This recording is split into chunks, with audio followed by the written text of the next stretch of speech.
Hey guys, welcome to Food Travels. I'm Chef Joe Ciminera. You know, today we got a great show, starting with going to New York City at 6 a.m., heading over to Pret and tasting what I call a vegan breakfast, then walking over to our friends at La Conche Ranges, and if you've never seen these stoves, they're quite a sight.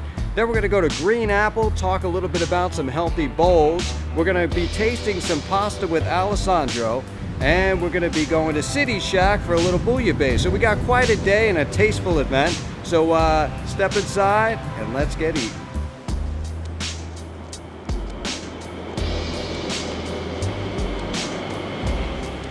I don't know what it is, but you know, when I'm ready to dine or have some great food, I love to take the train. It sort of gives me time to digest, talk about some of the food. So mass transportation is on the list for today's eating.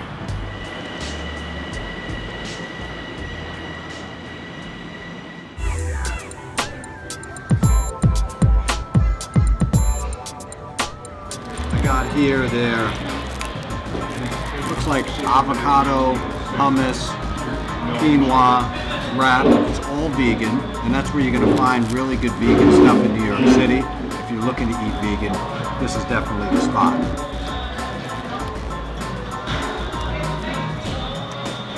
The right amount of avocado here, which is important. I taste a lot of cilantro in there, which gives it a nice kick. Balanced. All the vegetables in here are cold and crispy, which is how they should be. Again, another look before it goes down the hatch.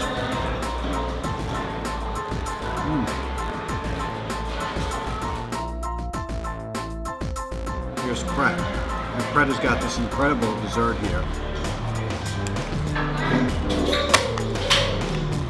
It's a mixture of non-dairy, it's basically coconut yogurt. My guess is that they're putting flax seeds in here in granola. They don't list it on the label. And of course they got some walnuts, which taste like they're raw, which is another good thing. They're not roasted, they're not salted, they haven't been dipped in canola oil or anything like that. Let's see how this tastes. Yeah, I mean, there's all different kinds of granola and everything else. See that? Not bad. There's a little consistency problem here. I had this here last week, and it was a little sweeter than it is now. If you take a trip to the UK, you'll really taste some crazy combinations of food. If they do it right, they do it safe. I always feel like over here, it's clean food.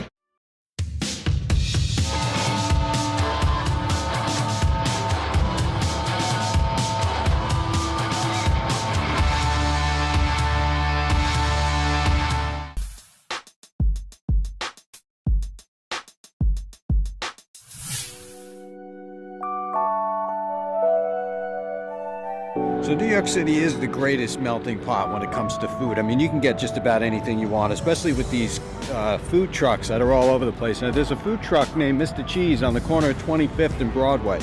This guy has been a personal friend of mine for about the last 10 years. And when you're passing 23rd Street, don't forget to check out Italy if you want the best Italian food in the city. What a great market. You can get everything from shopping with prepared foods to cook for the night, to already incredible chef-crafted meals in one of these restaurants. It's truly a sight to see here in New York City if you haven't checked it out already.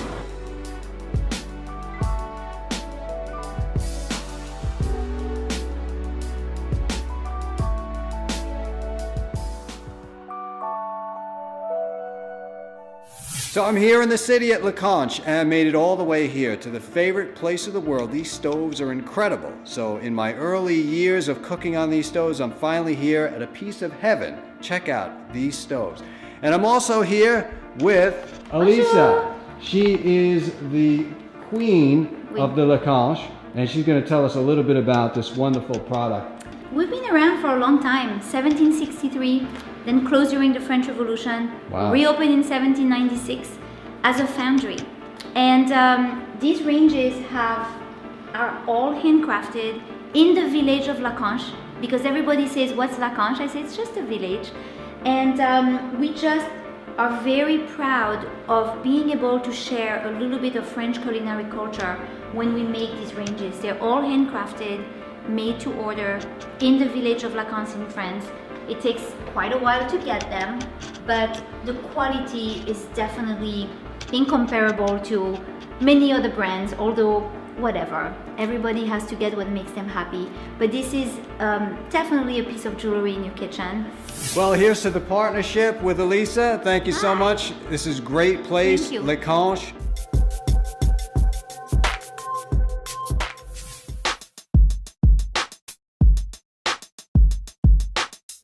City Crab Shack, NYC. Marta, how are you? It's a pleasure to meet you. So, you know, funny situation here. We happen to be filming down the road, and I'm smelling this place. I'm saying, wow, such a great aroma. It smells like bouillabaisse. And out comes Marta. We got the best bouillabaisse. Flagged us down, so we came here. And now we're going to taste. But before we get to tasting, so what makes this place so special? I mean, you guys obviously put a lot of work into the look of it. Yes, we did. What makes it special? I think our food makes it special. We have a chef with like over 20 years with experience with the seafood. Wow. Yeah, we have our specialties like the bouillabaisse and crab beignets, which are like the crab donuts, like Oh, the really? fried crab, smaller crab beignets. So this is like a hidden jewel, right? You got to kind of come down a little bit and hear this. It's only what, about maybe 70 seats, something Yes, like that? 24. We have a back room for private parties. I like the whole decor and the place of it. So bouillabaisse is definitely the top seller here. Yes, What would it you is. say that? Would you say that that's the destination? People like will come in here for that. Yeah, it's like a sample of the seafood. You can have everything in it. You have a lobster, you have a clams, you have a calamari, you have crab. All legs, rolled up into all one, rolled up delicious. in a little pan of tomato broth. It's really, really worth it to try. I'm starving. Now I could be somewhat of a messy eater. I'm just going to let you know, It is really especially with messy, the. actually. Okay, good. All right, let's taste the bouillabaisse. Bring it on. Yeah, I'll go and check. Good. Excellent.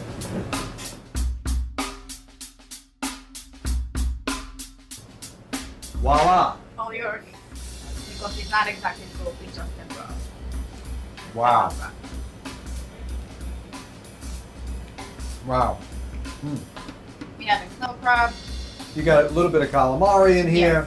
And I love the onions in this dish. It's really a special flavor. Let's see how Yeah, this. it's our Let's special. see, and you're definitely going to get dirty with this. You may use some garlic for it. Going down the hatch.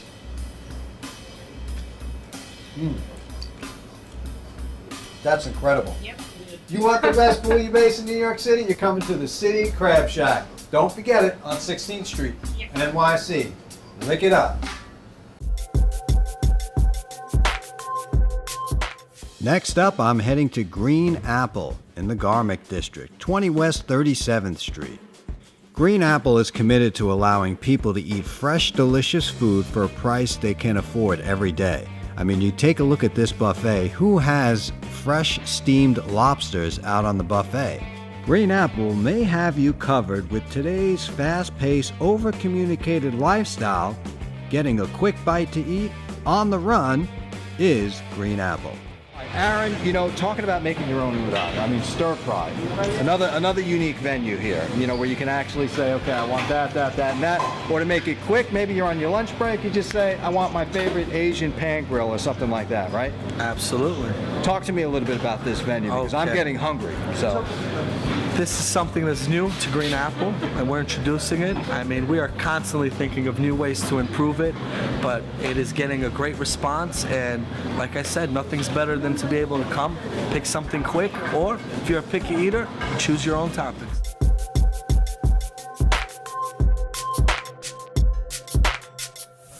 hey, Alessandro, how are you? Welcome, Joe. Good to see you again. Good to see you too. You know, I'm starving, and when I think of fresh pastas in New York City, I come to you. You're in my the man. right place. I have a great couple of plates. So we're gonna eat today? Absolutely. What do you Some got? Great stuff. I have butternut squash gnocchi with Interesting. sun-dried tomatoes, Parmesan cheese, butter and sage sauce. Oh, that sounds delicious. Sweet and tasty. Excellent. Well, why don't we go and taste some Absolutely. food? Right this way. Well, here it is, the famous butternut gnocchi combination. Absolutely. This is it's a great dish. Just brings up the sweetness of the butternut squash. The squash is first roasted with onions, carrots, and celery, and then it's Very blended nice. to a nice puree. The gnocchi is a homemade potato gnocchi, so it's nice and soft and not too heavy. And it's topped with Parmesan cheese and crispy sun-dried tomatoes. And the sauce is added a little bit of butter and sage, just to give it a little more sweetness. This is incredible. You know, when I think about a gnocchi and how they're supposed to taste. What I can't stand is like a heavy gnocchi falling Absolutely. apart. This, you can see, holds its shape perfectly. They're cooked perfectly, they're not raw in the center, and they really adhere to the sauce, which is another pet peeve of mine when people don't make thick enough sauce. You can see the sauce is really thick, coats the gnocchis perfectly. One other thing I want to talk about are these sun-dried tomato flakes here, which are really interesting. So what's that all about? They just give it a little bit more crispiness to the dish, and it also a little bit of color to make it more interesting on the flavor and also on the ice. And I like the sauce, and the fact that this sauce actually adheres to the gnocchi, which is a big thing too. It's not too thin, it's not too thick, but the flavors, this is definitely a winner. What do we got next? We have the homemade wheat fettuccine with the chestnut puree, sausage, and mushrooms.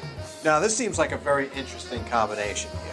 Looks fabulous. Can you tell me a little bit about it? Absolutely. This is just an homemade whole wheat fettuccine with Italian sausage, mushrooms. We use shiitake mushrooms in this dish. Very nice. Well, it looks wonderful. I mean, all the sauces just coat the pasta, coat the protein really good. And I think that's important when you're talking about good pastas and you're talking about great sauces, is that they need to be cooked down to a thick bubble consistency. This way everything sort of kind of sticks together. Again, big fan on sauces that are cooked right. Let's go down the hatch with this one. Definitely a winner.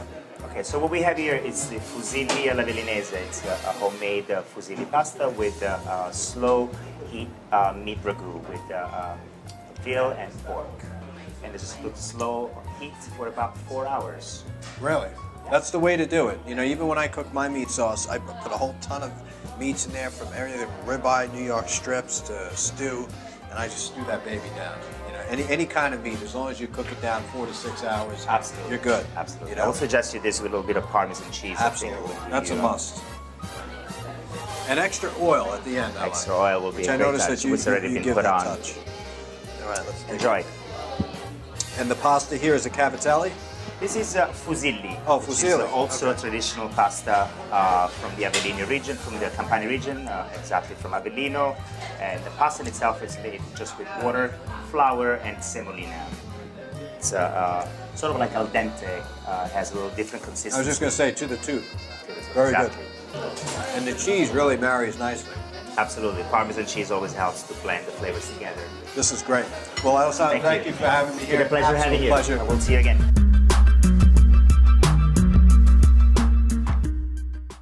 We're here at Pizza Art in New York City. What makes this pizzeria different from any pizza establishment here in New York? The ingredients and the toppings are what makes this place unique. So let's step inside, taste some creations from the Neapolitan region of Italy. And now we have our first pizza called the Verace. Now, what's really good about these types of pizza that comes out in Pizza Art is that you can see the crust is perfectly cooked. It's done in a brick oven with wood burning in the back. It should always give you that crispiness that you want on the bottom of the pizza. Now let's talk about the top of the pizza. Cheese is very important. Here they're using the best, buffalo mozzarella. You can't get any better than that. And it's delicately, evenly spaced and melted on top. And the sauce. So I don't like too much sauce on the pizza where it kind of drips off with the cheese. This is the right amount of sauce, and the color is good too, because you can see this light tomato, this red tomato sauce color, which is an indication that they're using either quality tomatoes or home tomatoes. You know, now to the taste test here. One thing I always love about pizza too is fresh basil. If you're putting fresh basil on a pizza, I love it. If you're putting dried oregano or dried basil, I'm not sure I like it that much. This pizza looks delicious. Down the hatch.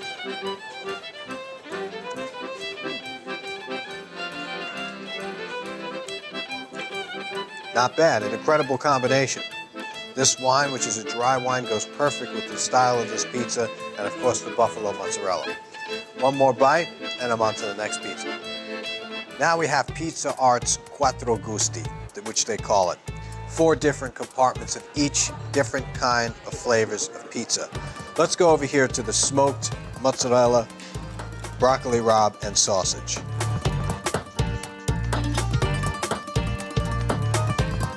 A couple of different flavors here that I taste. One is quality sausages. Perfect combination. Even sausages these days can be fouled up. This sausage is incredible. The smoked flavor of the cheese really takes this slice of pizza to the next level. And no, you might think that there might be some bitterness coming from the broccoli rabe. Not the case at all. The beautiful balance of flavors only complement the broccoli rabe on this, not take away anything. Now we're gonna go next. This could be my favorite here, which is some mushrooms, truffles, speck, and a whole lot of fun. Very good. And the last one is their Parmigiano. Eggplant, sliced delicately, and then you also have the shaved Parmigiano cheese on that baby that you see, going right down and dirty.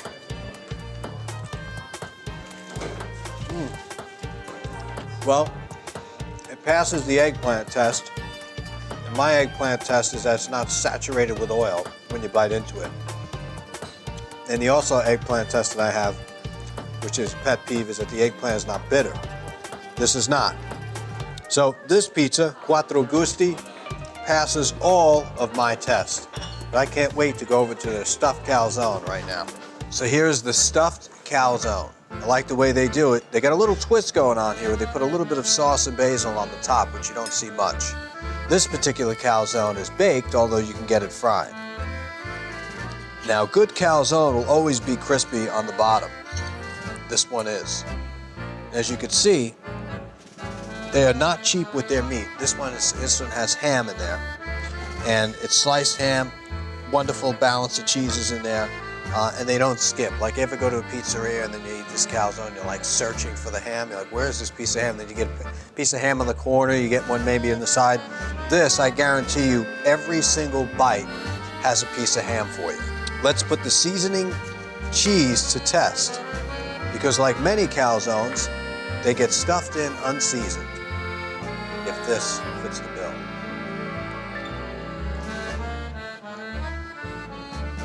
This calzone is in a class of its own.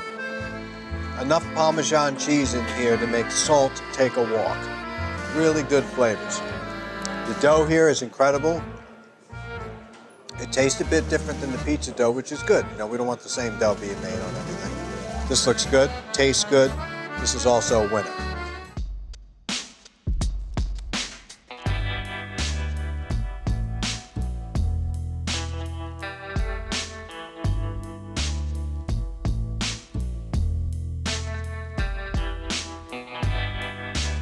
Well, that's going to conclude today's show, my friends. We've been in New York City, just got back. We visited with a lot of people and tasted a lot of great food.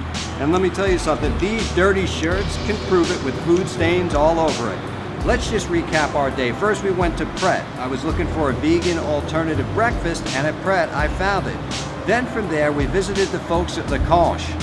What do you think about those stoves and those ranges? Talk about art.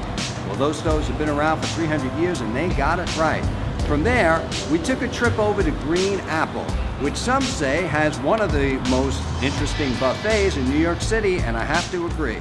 Then from there, we took a look and walked down the street to Alessandro, where he's making up some fresh pastas. Let's face it, when you want pasta, it doesn't take much to make it fresh, and the taste is so much better. With a little bit of flour, egg, and love, you can have dishes just like you've seen. Then it's cross town to Pizza Art, where we're tasting hand-tossed pizzas. And then last, we took a look at how bouillabaisse is made. In this city, for 2,000 years, bouillabaisse has been a staple on many of the menus from here all the way to Europe. And now you can have it in New York City. And that's going to wrap up this fun-filled episode today. Thank you for watching Food Travels. I'm your host, Chef Joe Ciminera. Remember, travel lightly and smooth, be safe, and eat along the way.